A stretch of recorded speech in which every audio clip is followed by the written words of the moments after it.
Romance.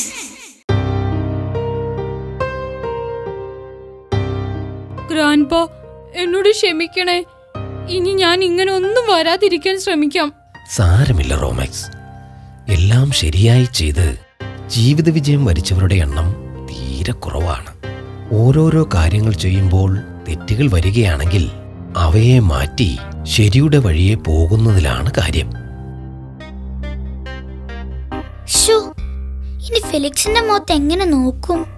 അതെ, മത്സരത്തിന് അവൻ വന്നപ്പോ ചിരിച്ചു കാണിച്ചിട്ട് ഞാനൊന്ന് തിരിച്ചു ചിരിക്കുക പോലും ചെയ്തില്ല. ഞാനും ഒത്തിരി ഇൻസൾട്ട് ചെയ്തു.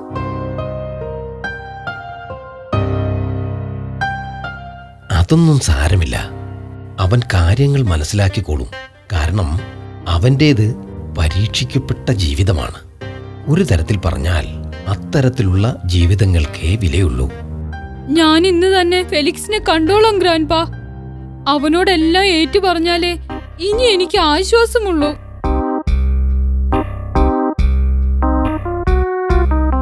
നിന്റെ മനസാക്ഷി അതാവശ്യപ്പെടുന്നെങ്കിൽ നിനക്കങ്ങനെ ചെയ്യാൻ റോമാക്സ്. അപ്പോൾ ശരി മക്കളെ, ഇന്ന് വായനശാലയിൽ അനാഥാലയവുമായി ബന്ധപ്പെട്ട ഒരു ചർച്ചയുണ്ട്. ഞാനെന്നാൽ അങ്ങോട്ട് ചെല്ലട്ടെ. Thank you grandpa.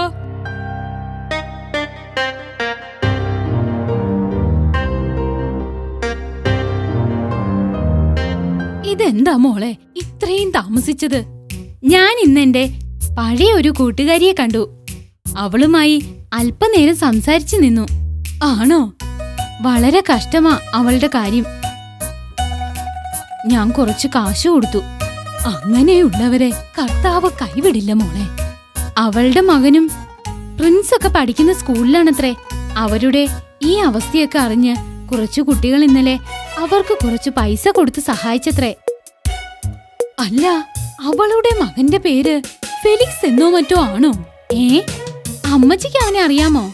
മോളെ, അവർക്ക് പൈസ കൊടുത്ത് സഹായിച്ചത് നമ്മുടെ പ്രിൻസും സ്റ്റെഫിയും ഒക്കെയാ. ആണോ? ഓ, അവരാ ക്യൂസ് മത്സരത്തിന്റെ സമ്മാനത്തുക നൽകിയത് ഇവർക്കാണല്ലേ? അതെ മോളെ, അവൾക്കാ തുക വലിയൊരു ആശ്വാസമായി അമ്മച്ചി. കുട്ടികള് വലിയൊരു കാര്യ ചെയ്തത്. അതെ മോളെ, എല്ലാവരും എവിടാണോ എന്തോ.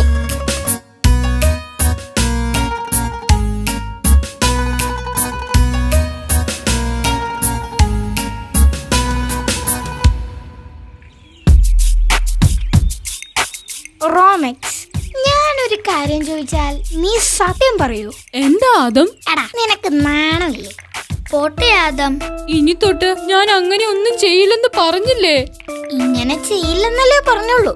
നിന്റെ മനസ്സിൽ ഒത്തിരി വേറെ ഐഡിയാസ് കാണുമായിരിക്കുമല്ലോ, അല്ലേ? പോട്ടെ ആദം, ഇനി ഒന്നും രണ്ടും പറഞ്ഞ് അവനെ വിഷമിപ്പിക്കണ്ട. അവനുള്ള ശിക്ഷ ദൈവം തീർച്ചയായും നൽകിക്കൊള്ളും. സ്റ്റെഫി അവനെ ആശ്വസിപ്പിച്ചതാണോ അതോ? എന്റെ വേദന ആരും മനസ്സിലാക്കുന്നില്ലല്ലോ. അതേടാ, നിന്റെ വേദന മാത്രം ആർക്കും അങ്ങനെ പെട്ടെന്ന് മനസ്സിലാകത്തില്ല. മറന്നു, ഡാഡിയുടെ ഫോണിൽ ഒന്ന് ഗൊറില്ല ഗ്ലാസ് ഇടണമെന്ന് പറഞ്ഞതായിരുന്നു. അതെന്താ, നാലിട്ടാൽ ഗൊറില്ല പെണുങ്ങോ? എടാ, അതാ ഗ്ലാസിന്റെ പേരാ. എന്നാൽ ഗൊറില്ല ഗ്ലാസ് എന്ന് തെളിച്ച് പറയണ്ടേ? അതെ, ഉരുളാതെ ഉരുളാതെ.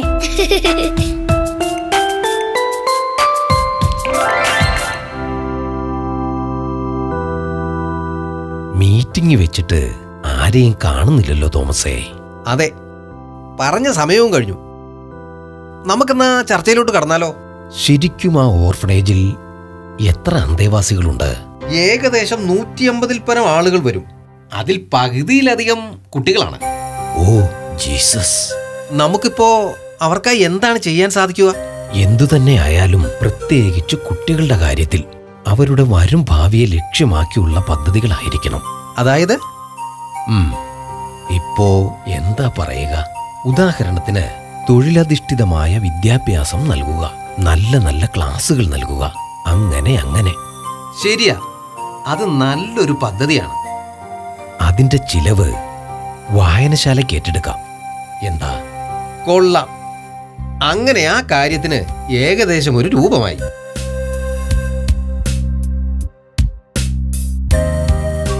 പ്രിൻസേ, വരുന്നു മമ്മി.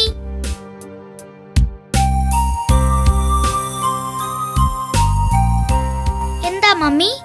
വാ ഇവിടെ ഇരിക്ക്, ചോദിക്കട്ടെ.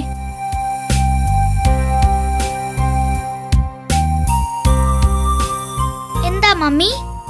ഫെലിക്സ് നിങ്ങളുടെ ക്ലാസ്മേറ്റ് ആണല്ലേ? മമ്മിക്ക് ഫെലിക്സിനെ അറിയാമോ?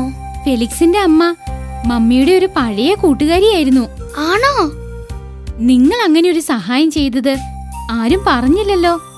ഗ്രാൻഡ്മ പറഞ്ഞപ്പോഴാണ് ഞാൻ അറിഞ്ഞത്. അതിനത് അത്രയ്ക്ക് വലിയ കാര്യമാണോ മമ്മി? മിടുക്കൻ.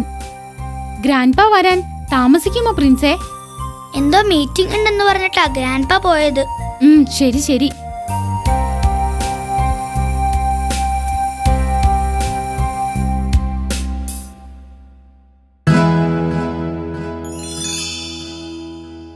നീ ഈ ശരി ശരി എന്ന് പറഞ്ഞ എനിക്ക് എങ്ങനെ ആശ്വാസമാകുന്നത്? ഒന്ന് ക്ഷമിച്ചു എന്ന് പറഞ്ഞൂടേടാ. ഞാൻ ക്ഷമിച്ചു എന്ന് പറഞ്ഞാൽ നിനക്ക് ആശ്വാസമാകുമോ? ആകുമോന്നോ? നീ ഒന്ന് പറഞ്ഞു നോക്ക്, അപ്പോ കാണാം എനിക്ക് ആശ്വാസമാകുന്നത്. നിന്റെ ഒരു കാര്യം. ഹോ, എനിക്ക് ഇപ്പോഴാ ഒരു ആശ്വാസമായത്. നീയൊന്ന് ചിരിച്ചൂലോ? നിങ്ങളെ തന്ന 2000 രൂപ ഞങ്ങളെ ഒത്തിരി സഹായിച്ചു. ഞാനൊരു ദിവസം എല്ലാവരെയും ഒന്ന് കാണാൻ വരുന്നുണ്ട്. അതിനെന്താ ഫെലിക്സ്, അങ്ങനെ ആവട്ടെ. അവരും നിന്നെ കാണാൻ ഇരിക്കുകയാ. അവർ ആ ഒരു തെറ്റിദ്ധാരണയുടെ പുറത്താ അന്ന് നിന്നോട് അങ്ങനെയൊക്കെ പെരുമാറിയത്. എനിക്ക് മനസ്സിലാകും റോമെക്സ്. അവരുടെ സ്ഥാനത്ത് ഞാനായിരുന്നെങ്കിലും ഇങ്ങനെയൊക്കെ സംഭവിക്കുള്ളായിരുന്നു. ഹോ, എന്തായാലും മനസ്സിനൊരാശ്വാസം. നമുക്കെന്നാ കാണാം ഫെലിക്സ്. ഓക്കെ റോമെക്സ്.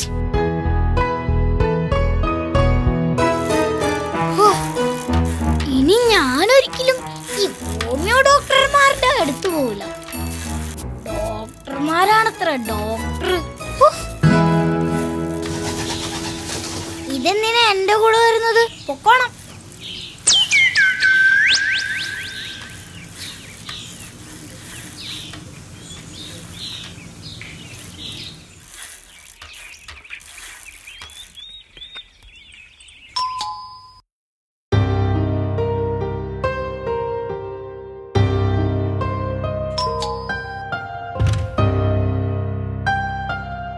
പാടില്ല ഗ്രാൻഡ്മ, പാടില്ല.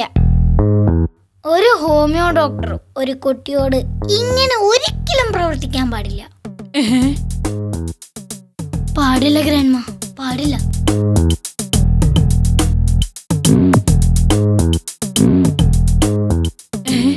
ഇവനിതെന്തു പറ്റി?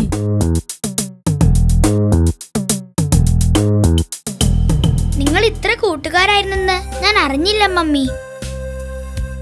അപ്പോ പ്രിൻസ് മോൻ ഫെലിക്സിനെ സ്വന്തം സഹോദരനെ പോലെ കാണണം കേട്ടോ. ഇനി ഞാൻ രണ്ടാമത് ജനിക്കണം. ഇതാര്? ആദമോ?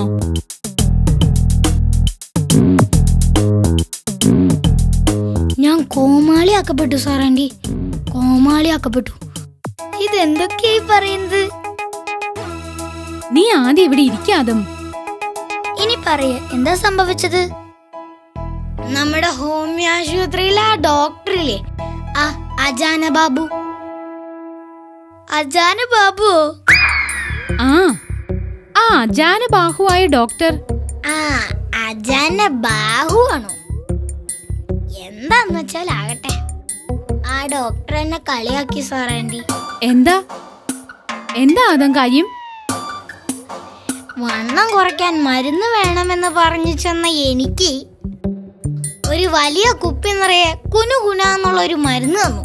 ഹോ, അപ്പൊ ഞാൻ ഓർത്തു ആശ്വാസം, ഇതങ്ങ് തിന്നാ മതിയല്ലോന്ന്. വണ്ണം കുറയ്ക്കുന്നതും തിന്നു തന്നെ വേണമല്ലേ? എന്നിട്ട് ഞാൻ ചോദിച്ചു ഇതെപ്പോഴൊക്കെയാ ഡോക്ടറെ കഴിക്കണ്ടേന്ന്.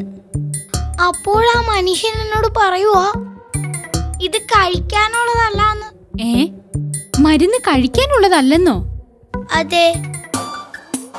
അത് ഏകദേശം 500 ഗുളികയുണ്ടല്ലോ. അതെല്ലാ ദിവസവും 3 നേരം താഴെ കുടഞ്ഞിട്ട് തിരിച്ചോരോന്നായി എണ്ണി കുപ്പിയിലിടാൻ. അങ്ങനെയാണേ വണ്ണം കുറയുന്നു.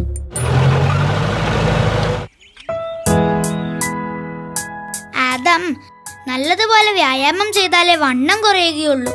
പക്ഷെ ഇതാ ഡോക്ടർക്ക് ആദ്യം അങ്ങ് പറഞ്ഞാ പോരായിരുന്നോ? ഇതവിടെ കൂടി എല്ലാവരുടെയും മുമ്പിൽ വെച്ച് എന്നെ കരിവാരി തേച്ച് ഓർക്കാൻ കൂടി വയ്യ. ആരാ ആദ്യത്തെ കരിവാരി തേച്ചത്? എവിടെ എവിടെ?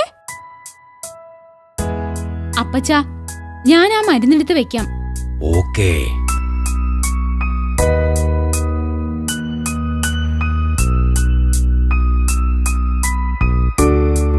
ആദം വണ്ണം കുറയ്ക്കാൻ ഡോക്ടറെ കാണാൻ പോയ കാര്യം പറയുകയായിരുന്നു. എന്നിട്ട് എന്തായി? ഞാനിതങ്ങ് നിലനിർത്താമെന്ന് തീരുമാനിച്ചു. ആ, പിന്നൊരു കാര്യമുണ്ട്. എന്താ? ഇനി സ്റ്റെഫി നമ്മുടെ കൂടെ കളിക്കാൻ വരുന്ന കാര്യമൊക്കെ സംശയ. അവൾക്ക് പുതിയ അയൽക്കാര് വന്നു. ആണോ? എന്റെ പൊന്നും കുരിശു മുത്തപ്പ, എക്സ്പ്രഷൻ മാറി. അങ്ങനെയാ ശരിക്കും ഉദ്ദേശിച്ചത്. ആണോ സ്റ്റെഫി? ഇനി ഞങ്ങളുടെ കൂടെ കളിക്കാൻ നീ വരില്ലേ? ഇനി ബോളും ബാറ്റും ഒക്കെ മേടിക്കുമ്പോൾ ഷെയർ കൂടുമല്ലോ എന്റെ പൊന്നും കുരിശു മുത്തപ്പ. ഓഹോ, നിനക്കപ്പോ അതാണല്ലേ പ്രശ്നം. എന്നാ കേട്ടോ, ഞാൻ എങ്ങും പോകുന്നില്ല. നിങ്ങളുടെ ഒരു കാര്യം സ്റ്റെഫി, ശരിക്കും എന്താ പ്രശ്നം? അത് ഗ്രാൻഡ്പാ, ഞങ്ങളൊക്കെ അല്പം സുന്ദരന്മാരായതുകൊണ്ട് സ്റ്റെഫിക്ക് ഞങ്ങളുടെ കൂടെ നടക്കുന്നത് കുറച്ചിലായിരിക്കും അല്ലേ? ഏതായാലും ആ കാര്യത്തിൽ മാത്രം എനിക്കൊരു പ്രശ്നവുമില്ല. ഉരുളക്കുപ്പേരി മറുപടി. നിന്റെ ഈ മറുപടി റോമെക്സിനെയും പ്രിൻസിനെയും എത്രമാത്രം വേദനിപ്പിച്ചെന്നറിയാമോ? പാടില്ലായിരുന്നു സ്റ്റെഫി, പാടില്ലായിരുന്നു.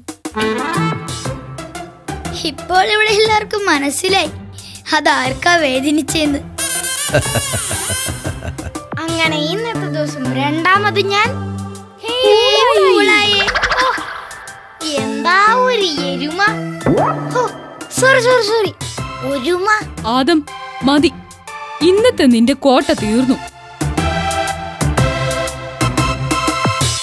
അതൊക്കെ പോട്ടെ സ്റ്റെഫി, നിങ്ങളുടെ വീടിന്റെ അടുത്ത ആ ഒഴിഞ്ഞ വീട്ടിലാണോ പുതിയ താമസക്കാർ വന്നത്? അതെ ഗ്രാൻഡ്പാ. സ്റ്റെഫിയുടെ പ്രായത്തിലുള്ള ഒരു പെൺകുട്ടിയും അവിടെയുണ്ട്. അതാണോ റോമെക്സ് നീ ആദ്യം അങ്ങനെ പറഞ്ഞത്? അതെ. അയ്യോ, ഞങ്ങളെ ഇട്ടേച്ചും പോവല്ലേ സ്റ്റെഫി. ശരിയാ, പോകല്ലേ സ്റ്റെഫി. എങ്കിൽ പിന്നെ അവളെയും നിങ്ങളുടെ കൂട്ടത്തിൽ ചേർത്താ പോരെ? അപ്പോൾ പ്രശ്നം തീർന്നില്ലേ? എന്നാ പിന്നെ അങ്ങനെ ആകട്ടെ. ഞങ്ങളുടെ അടുത്തു നിന്നും പോകുന്നതിലും നല്ലതല്ലേ അത്? പക്ഷേ കാര്യം അതൊന്നുമല്ല. തെളിച്ചു പറയൂ റോമാക്സ്. ആ കുട്ടിക്ക് നമ്മുടെ അത്രയും നിറവും ഭംഗിയും പോരെന്ന സ്റ്റെഫിയുടെ പരാതി. മോളെ, നീ... അതെ ഗ്രാൻഡ്പാ, എനിക്ക് ആ കുട്ടിയെ ഒട്ടും ഇഷ്ടപ്പെട്ടില്ല. സ്റ്റെഫി ഇങ്ങനെയൊക്കെ ചിന്തിക്കുമോ? സ്റ്റെഫി, നമ്മള് ഫ്രണ്ട്സാണ്, എപ്പോഴും ഒരുമിച്ച് നിൽക്കേണ്ടവരാണ്. പക്ഷേ ഈ ഒരു കാഴ്ചപ്പാട് എനിക്ക് അങ്ങോട്ട് ഉൾക്കൊള്ളാൻ പറ്റുന്നില്ല. സ്റ്റെഫി വിഷമിക്കരുത്, എനിക്കും ആ ഒരു അഭിപ്രായം ഉള്ളത്. പക്ഷേ മോളെ, ഈ രീതിയിലുള്ള വിവേചനങ്ങൾ പണ്ട് കാലം മുതൽക്കേ ഉണ്ടായിരുന്നു. എന്നാൽ കാലങ്ങൾ കഴിയുന്തോറും ആ ചിന്താഗതിയിലെ അർത്ഥമില്ലായ്മ മനുഷ്യനു മനസ്സിലായിക്കൊണ്ടേയിരുന്നു. ഇപ്പോൾ അത്തരം കാഴ്ചപ്പാടുള്ളവരെ ലോകം പുച്ഛത്തോടെ കാണുകയുള്ളൂ. ഗ്രാൻഡ്പാ, ഞാൻ... സ്റ്റെഫി, അവരും ദൈവത്തിന്റെ തന്നെ മക്കളല്ലേ? അന്ന് ദേവാലയത്തിൽ നടന്ന ചിത്രപ്പണിയുടെ ആ ഒരു കഥയാണ് ഇപ്പോൾ എൻ്റെ മനസ്സിൽ നിറയുന്നത്. ദേവാലയത്തിലെ ചിത്രപ്പണിയുടേതോ? ഇത് ഗ്രാൻഡ്പാ പറഞ്ഞിട്ടുള്ള കഥയാണോ? ഏയ്, സാധ്യത വളരെ കുറവാണ്. നമ്മൾ എല്ലാവരും ഫ്രീ അല്ലേ? ആ കഥയൊന്ന് പറഞ്ഞു തരുമോ ഗ്രാൻഡ്പാ? അത് പറഞ്ഞൊക്കെ തരാം. പക്ഷേ അതിന്റെ പൊരുൾ നിങ്ങൾ തന്നെ പറയണം. എന്താ, സമ്മതിച്ചോ? എന്നാൽ ഓക്കെ. നിങ്ങളും ശ്രദ്ധിക്കണേ.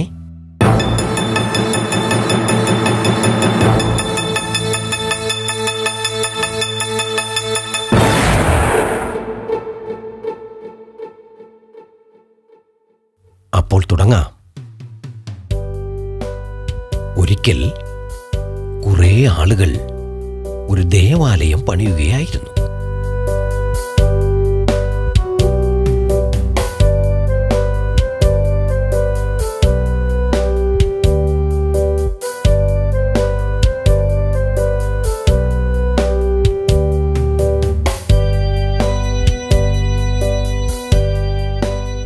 നിർമ്മാണം അവസാന ഘട്ടത്തിലെത്തി. ദേവാലയത്തിന്റെ ചില്ലുവാതിലിൽ വർണ്ണചിത്രം വരയ്ക്കുന്ന ജോലി മാത്രം അവശേഷിച്ചു. ഏതാശയമാണ് ചിത്രത്തിനായി വരയ്ക്കുക എന്നതായി പിന്നെ അവരുടെ ചിന്ത.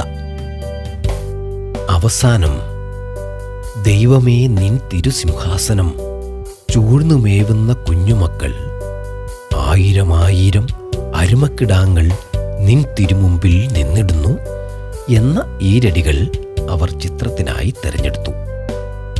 ചിത്രം വരയ്ക്കുന്നതിനായി പ്രഗത്ഭനായ ഒരു ചിത്രകാരനെ അവർ ഏർപ്പാട് ചെയ്യുകയും ചെയ്തു. അയാൾ തന്റെ ജോലി ആരംഭിച്ചു. ദിവസങ്ങൾ കഴിഞ്ഞുകൊണ്ടേയിരുന്നു. അങ്ങനെ ഒരു ദിവസം അയാൾ തന്റെ ജോലികൾ പൂർത്തിയാക്കി. ചിത്രം പണിപ്പുരയിൽ വെച്ച ശേഷം വിശ്രമിക്കാനായി തന്റെ അറയിലേക്ക് കടന്നു. രാത്രിയുടെ യാമങ്ങൾ ഒന്നൊന്നായി കൊഴിഞ്ഞുകൊണ്ടേയിരുന്നു. പണിപ്പുരയിൽ ആരുടെയോ കാൽപ്പെരുമാറ്റം കേട്ട് അയാൾ ഉണർന്നു. അയാൾ അങ്ങോട്ടേക്കായി ഓടി. അപ്പോൾ അവിടെ അയാൾ കണ്ടത് തന്റെ ചിത്രത്തിൽ ചായം തേക്കുന്ന മറ്റൊരു ചിത്രകാരനെയാണ്. കോപം കൊണ്ട് ജ്വലിച്ച അയാൾ അപരിചിതനോട് ചോദിച്ചു, നിർത്തൂ, ഞാൻ വരച്ച ചിത്രം വികലമാക്കുകയോ?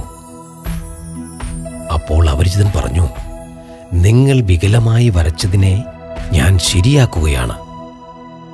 അപരിചിതൻ തുടർന്നു, താങ്കളോട് ആരാണ് പറഞ്ഞത് സ്വർഗത്തിലെ കുട്ടികളെല്ലാം യൂറോപ്യന്മാരെ പോലെ വെളുത്തവരാണെന്ന്?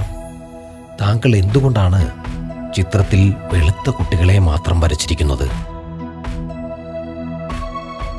അപ്പോൾ ആ കലാകാരൻ പറഞ്ഞു, ആരും പറഞ്ഞില്ല, എനിക്കങ്ങനെയേ തോന്നിയുള്ളൂ. അതിനു മറുപടിയായി അപരിചിതൻ പറഞ്ഞു, അതുകൊണ്ടാണ് ഞാൻ പല നിറത്തിലുള്ള കുട്ടികളെ വരച്ചത്. അത് കേട്ട കലാകാരൻ ചോദിച്ചു, നിങ്ങൾ ആരാണ്? അപരിചിതൻ തുടർന്നു, നൂറ്റാണ്ടുകൾക്ക് മുൻപ് ഞാൻ ഈ ലോകത്തിൽ വന്നു. അന്ന് ഞാൻ പറഞ്ഞു, കുട്ടികൾ എൻ്റെ അടുത്ത് വരുവാൻ അനുവദിക്കുവിൻ. ആ കാര്യം തന്നെ ഞാൻ ഇന്നും പറയുന്നു.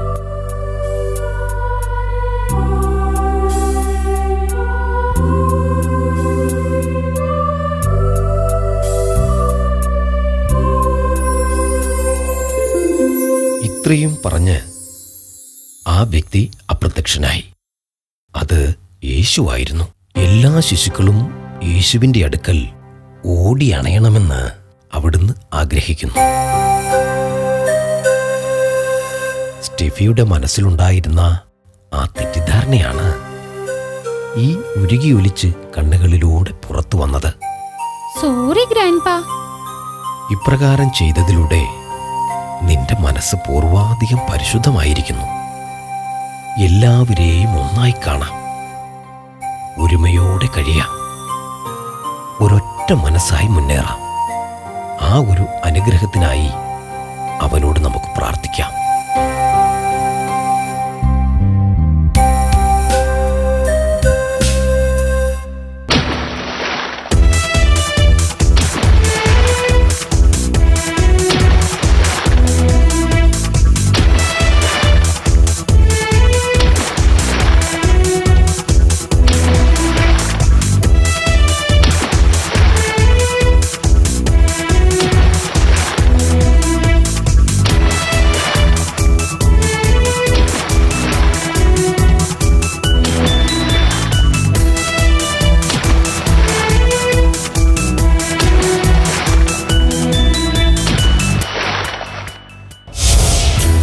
cousins and friends.